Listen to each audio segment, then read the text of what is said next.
Jika kalian punya daging kurban di rumah, cobain deh masak seperti ini.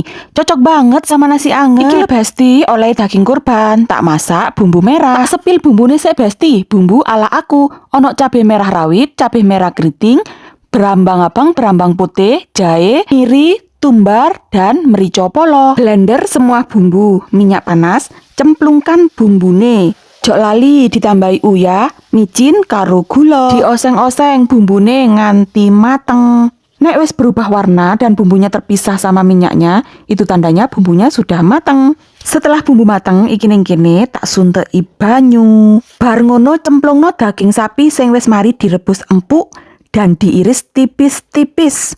Diaduk-aduk. Sebenarnya iki mau banyune diganti banyu santen lebih mantul Besti. Tapi aku males sing arep nggawe santen. Ya wis lah, tak wehi banyu biasa. Ngono ae wis ora kalah kok enake Besti.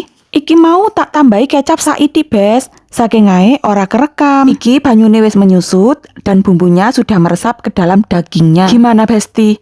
Cocok banget kan disandingkan sama nasi anget? Mari makan Besti.